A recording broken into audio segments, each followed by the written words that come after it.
Tu crois qu'en gardant un lien avec ton ex, tu vas pouvoir tourner la page? Détrompe-toi. Chaque message, chaque souvenir partagé te garde prisonnier de ton passé.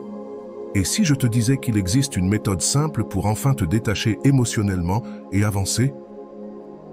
Aujourd'hui, je vais te donner 5 étapes concrètes pour t'aider à faire ce pas décisif vers ta liberté émotionnelle.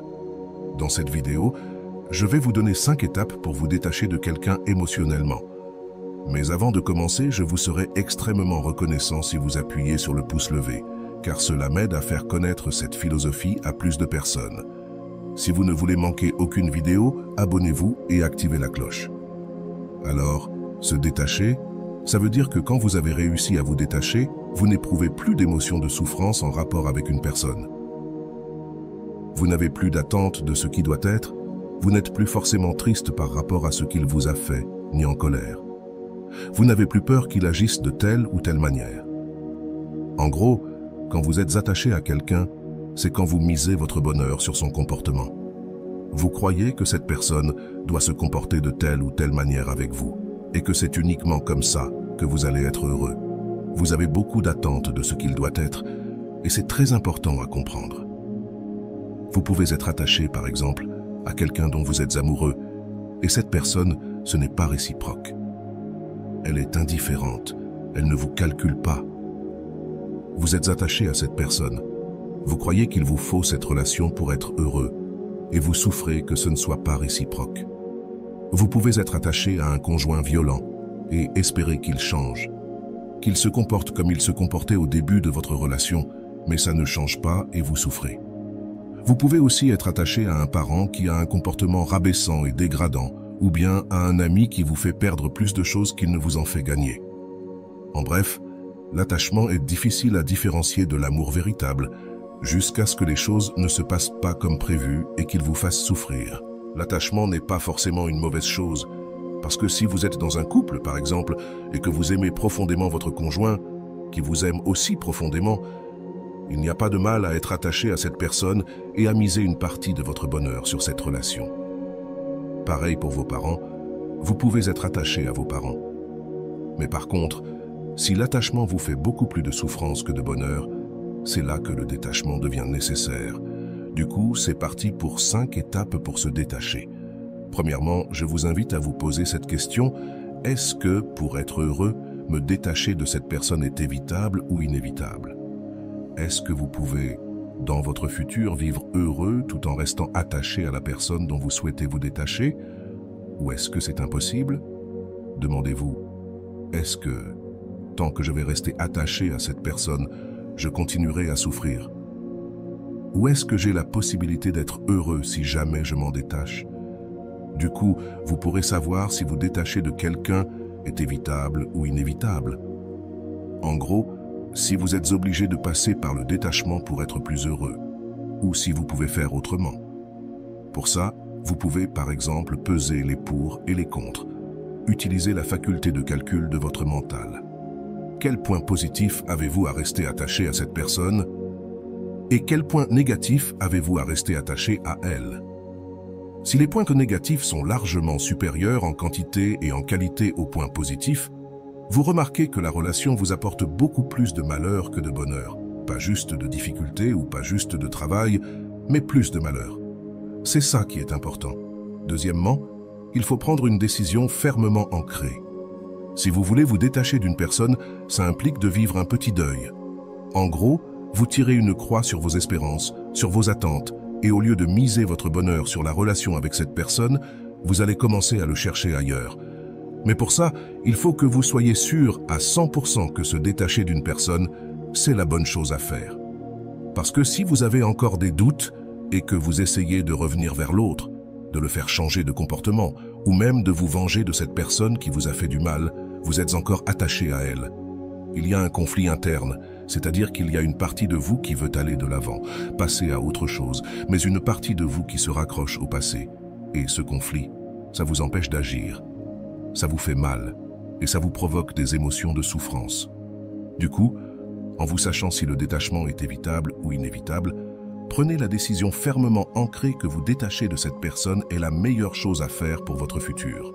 Troisième étape, établir un objectif de vie. Il vous faut établir un objectif de vie. Et ça, c'est super important. Parce que souvent, quand on tire un trait sur une relation qui nous apportait du positif, mais aussi beaucoup de négatif, on croit qu'on ne va plus jamais avoir le bonheur qu'on a vécu dans cette relation. On croit qu'on ne va plus jamais le voir dans le futur. Alors que ce n'est pas forcément vrai, ça dépend de vos actes. Si vous ne faites rien pour aller chercher le bonheur dans le futur, il ne va rien se passer, c'est clair. Mais si vous utilisez toute votre force, toute votre ingéniosité, votre stratégie pour vous créer un futur merveilleux, là, ça va changer. Là, vous allez être heureux. Alors, je vous invite à imaginer à quoi votre futur de rêve doit ressembler. Imaginez votre vie dans 10 ans, votre vie dans 10 ans avec tous vos problèmes résolus et tous vos objectifs atteints. C'est genre votre vie de rêve. Imaginez à quoi elle ressemble de manière réaliste et ensuite établissez une stratégie étape par étape. Comment atteindre votre vie de rêve? Si vous n'avez encore jamais fait ça dans votre vie, c'est le moment de vous bouger, de vous mettre à l'action. Et je vous encourage fortement, parce que ça ne peut qu'être positif pour vous.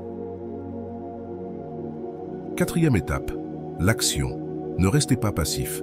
Lorsque vous êtes attaché à quelqu'un et que vous pensez tout le temps à cette personne, ou que vous vous sentez coupable, que vous avez peur de la tristesse, bref, lorsque vous souffrez à cause d'une personne et que vous décidez de vous en détacher, que vous savez vers où vous allez. Par exemple, je me détache de cette personne, pas juste pour m'en détacher, mais pour nous construire un futur de rêve. Le détachement est une étape obligatoire vers l'atteinte de ce futur de rêve. Agissez ensuite, ne restez pas seul dans un coin de votre chambre, avec les lumières éteintes et les volets fermés, à vous morfondre, la tête dans vos genoux. Ça ne marchera pas. Changez votre quotidien. Voyez des amis, sortez avec des amis, changez-vous les idées et aussi, concentrez-vous. Si vous avez besoin de travailler pour atteindre votre futur de rêve, orientez votre esprit vers quelque chose de créatif. Ne vous laissez pas aller. Mettez-vous dans le mode action. Il faut agir dès le début. Ça va vous motiver car ça va vous permettre d'attendre quelque chose de positif dans votre vie et de deux, ça va occuper vos pensées. Ne laissez pas votre esprit penser à des choses noires trop longtemps. Si vous voyez que vous avez des pensées noires ou des pensées qui ne sont pas joyeuses, concentrez-vous sur autre chose. Appelez vos amis, sortez et divertissez-vous. 5e, je vous invite à avoir de la patience, car pour certaines personnes, le détachement peut opérer en une fraction de seconde, où vous remarquez de vous-même que cette relation vous détruit, et vous vous dites que vous n'avez plus besoin de vous faire du mal en restant attaché à cette personne. Mais pour d'autres, pour avoir ce déclic, cela peut prendre du temps. Du coup, ce n'est pas grave si, pendant les premières semaines où vous avez décidé de vous détacher d'une personne, vous pensez encore à elle. Ce n'est pas quelque chose de mal. Faites simplement des choses positives de plus en plus et vous verrez qu'avec le temps, la proportion de pensées négatives et positives dans votre journée va s'inverser. Vous aurez de plus en plus de pensées positives et motivantes. Du coup, prenez le temps qu'il vous faut pour ça. Mais ayez confiance que chaque jour qui passe est un jour qui vous rapproche d'un futur merveilleux. D'accord? D'un futur où vous êtes détaché, où vous êtes en paix, en compagnie de personnes positives et où vous vivez vos rêves. Pour récapituler les étapes, premièrement, déterminer si oui ou non vous détacher est obligatoire pour atteindre le bonheur. Deuxièmement, prenez une décision fermement ancrée de le faire. Troisièmement, établissez un objectif de vie dans le futur. Quatrièmement, travaillez, bougez-vous et divertissez-vous pour changer vos idées. Et cinquièmement, si nécessaire, faites preuve de patience. Si cette vidéo vous a plu, n'hésitez pas à la partager sur les réseaux sociaux pour aider les autres personnes dans vos contacts qui seraient attachés. Abonnez-vous à ma chaîne pour ne pas manquer les prochaines vidéos. Je vous dis à demain. Au revoir.